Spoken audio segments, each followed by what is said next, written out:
আমার চ্যানেলে তোমাদের সকলকে স্বাগত। আজ আমরা ক্লাস 4-এর রায়াড মার্টিন প্রশ্নবিচিত্র থেকে অঙ্কের দ্বিতীয় পর্যায়ক্রমিক মূল্যায়নের নবম স্কুল সলভ করব।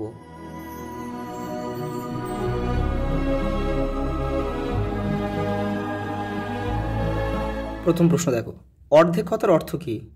1/2 অংশ। পরেরটা দেখো, সেমি কথাটার পুরো কথা লেখো।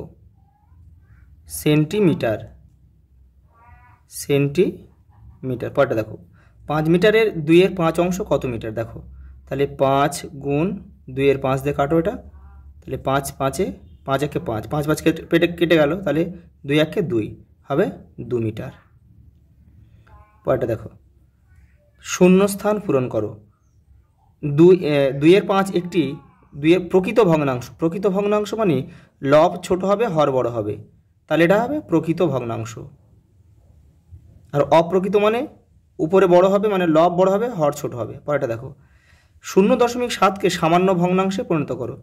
তাহলে 7 উপরে রয়েছে, পয়েন্ট রয়েছে, পয়েন্ট তুলে দাও, পয়েন্টের জন্য 1, আর পয়েন্টের পরে 1 ঘর আছে, একটা শূন্য, মানে 7-এর 10। পরেরটা দেখো, শূন্যস্থান পূরণ করো। এখানে 8 রয়েছে, এখানে 5 করতে হবে। তাহলে এখানে 3 আছে, 3-এর সাথে কত যোগ করলে 5? 2। তাহলে এখানে 2 বসো, হয়ে যাবে। পরেরটা দেখো, গসাগু কথার অর্থ কী? গরিষ্ঠ সাধারণ গুণনীয়ক। 1 কিলোগ্রাম সমান কত গ্রাম? 1000 গ্রাম। 1000 গ্রাম। পরেরটা দেখো, 3 কিগ্রা 725 গ্রাম সমান কত গ্রাম? তাহলে আমরা এক্ষুনি করলাম, দেখো 1 কিলোগ্রাম সমান 1000 গ্রাম, তাহলে 3 কিলোগ্রাম সমান 3000 গ্রাম। তাহলে 3000 যোগ 725 সমান 3725 গ্রাম। এটাই উত্তর। পরেরটা দেখো, হর 7 লব 4 হলে ভগ্নাংশটি লেখো। তাহলে উপর লব মানে উপরে হবে, তাহলে 4-এর 7। পরেরটা দেখো, লসাগু এর পুরো কথাটি লেখো। লঘিষ্ঠ সাধারণ গুণিতক। পরেরটা দেখো, 9 10কে দশমিক ভগ্নাংশে লেখো। দেখো 10 বা শূন্য থাকলে, একাধিক শূন্য থাকলে ভাগ করা সহজ নিয়ম কি? পয়েন্ট একটা শূন্য আছে নিচে, তাহলে পয়েন্ট উপরে 1 ঘর বাঁ দিকে সরে যাবে, তাহলে উত্তর হবে 0.9। পরেরটা দেখো, 2 ও 3-এর একটি সাধারণ গুণিতক লেখো। তাহলে 2 আর 3-এর লসাগু কত? 6। তাহলে 6 হবে এদের প্রথম সাধারণ গুণিতক। পরেরটা দেখো, 2-এর 3 অংশ নীল এবং কালো রং করো। এই ঘরে 2-এর 3 অংশ করতে হবে, এই ঘরেও 2-এর 3 অংশ তোমার রং করতে হবে। এই ভগ্নাংশটা একটু বুঝে নাও। যদি 3টে ঘর থাকে, তাহলে 2টো ঘর তোমাকে নীল রং করতে হবে। তাহলে এখানে দেখো, তাহলে তাহলে এই ঘরে আমরা কী করবো? 3টে ঘর রয়েছে, দেখো, তাহলে এখানে আমরা দুটো অংশ নীল রং করে দিলে উত্তর হয়ে যাবে। তাহলে এটা আমরা নীল করে দেবো, যে কোনো দুটো ঘর আমরা রং করে দেবো। এইবার দেখো, 3টে ঘর হলে 2টো ঘর রং হয়। তাহলে যদি আমি ডবল করে দিই, তাহলে 6টা ঘর যদি হয়, তাহলে কিন্তু এই 2টাও ডবল হবে। তাহলে যদি 6টা ঘর হয়, তাহলে কিন্তু উপরেও 4টে ঘর রং করতে হবে। তাহলে এখানে দেখো 6টা ঘর রয়েছে, 1 2 3 4 5 6। তাহলে এখানে আমরা কটা ঘর রং করব? এখানে আমরা 4টে ঘরে রং করব।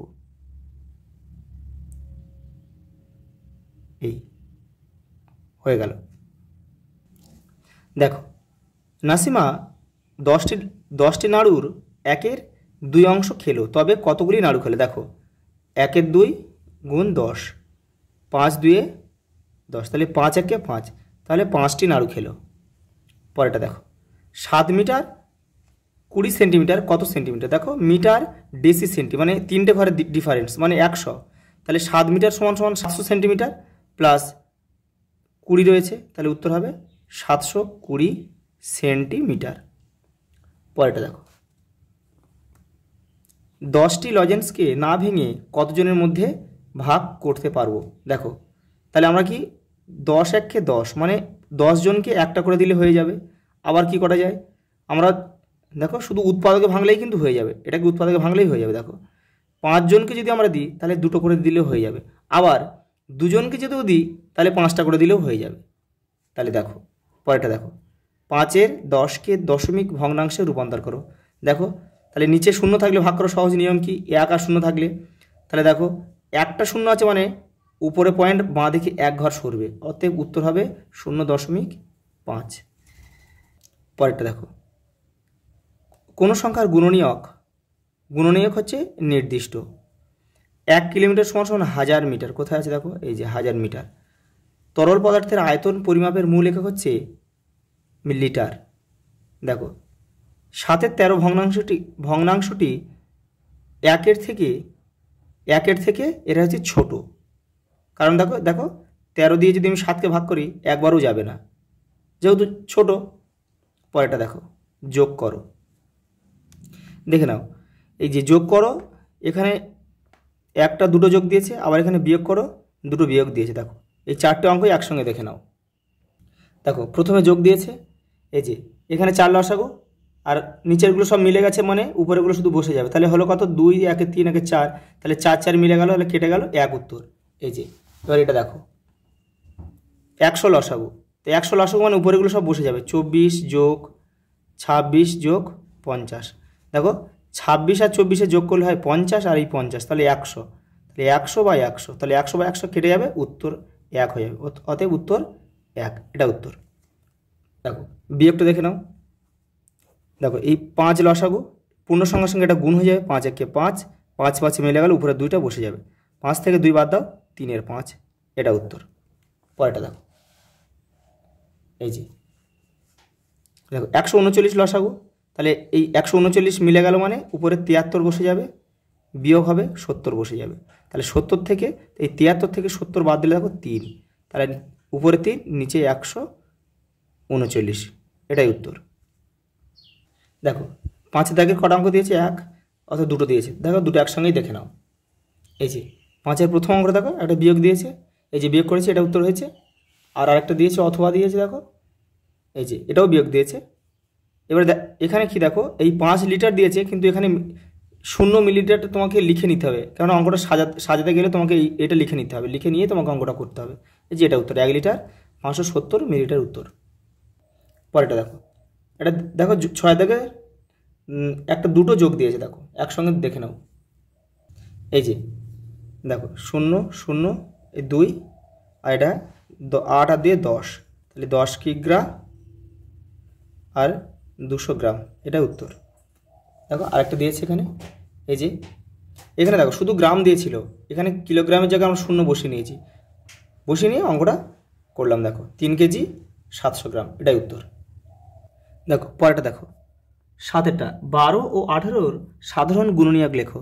দেখো 12 আর 18 ভেঙেছি, মিল দেখো, এই 1-এ মিল, 2-এ মিল, দেখো 3 এই 3 3 3-এ মিল, 4 আছে 4 নেই, 6-এও মিল রয়েছে। তাহলে আমরা কি লিখতে পারি, উত্তর হচ্ছে 1 2 3 আর 6, এই 4টে হচ্ছে উত্তর। পরেরটা দেখো, স্কুলের ফাঁকা ট্যাঙ্কে সকালবেলায় 30 লিটার 350 মিলিলিটার জল ভর্তি করা হয়েছে, দুপুরবেলা 20 লিটার 300 মিলিলিটার জল খরচ হয়েছে। তার মানে কি, খরচ হয়ে গেছে মানে বিয়োগ করে দিতে হবে কিন্তু। বিকেলে আবার 18 লিটার 500 মিলিলিটার জল ভর্তি করা হয়েছে, ভর্তি করা হলো মানে আবার যোগ করে দিতে হবে। যে উত্তরটা বেরোবে এইখান থেকে এটা বিয়োগ করে যে উত্তরটা বেরোবে তার সঙ্গে কিন্তু আবার এইটা যোগ করলে উত্তর হয়ে যাবে। দেখো এখন স্কুলের ট্যাঙ্কে কত জল আছে দেখে নাও। সকালবেলা ঢালা হয়েছে, দুপুরে খালি হয়েছে, বিয়োগ করলাম, দেখো পড়ে রইল কত, 10 লিটার 50 মিলিলিটার। এবার আবার বিকালে ঢালা হলো কত, 18 লিটার 500 মিলিলিটার, যোগ করলাম, দেখো কত হলো। তাহলে এখন বর্তমানে জল আছে 28 লিটার 550 মিলিলিটার। লাস্ট প্রশ্ন দেখো, বেলগাছিয়া অঞ্চলে রাস্তার কাজ চলছে। প্রথম দিনে রাস্তার 2-এর 5 অংশ কাজ হয়েছে, কিন্তু দ্বিতীয় দিনে মাত্র 1-এর 5 অংশ কাজ হয়েছে। ওই দুদিনে মোট কত অংশ রাস্তার কাজ হয়েছে, এই দুটো যোগ করলে কিন্তু একটা উত্তর বেরিয়ে যাবে। এখন কত কাজ বাকি আছে, আমরা ধরে নেব পুরো কাজটি 1 অংশ, এই দুটো যোগ করে যে উত্তরটা বেরোবে সেটা 1 থেকে বিয়োগ করলে লাস্টে বাকি কাজটা বেরিয়ে যাবে। দেখে নাও দুদিনে যে কাজ হয়েছে 3-এর 5 অংশ, তাহলে এটা হচ্ছে একটা উত্তর বেরোলো। আর বাকি আছে কি, মোট কাজ আমাদের 1 অংশ, তাহলে বাকি আছে দেখো 1 থেকে 3-এর 5 বিয়োগ করে দেবো, দিলে হবে কত, দেখো 2-এর 5। এটা হচ্ছে এই কাজটা এখনও বাকি আছে। আজ এই পর্যন্ত, দেখা হবে পরের ভিডিওতে।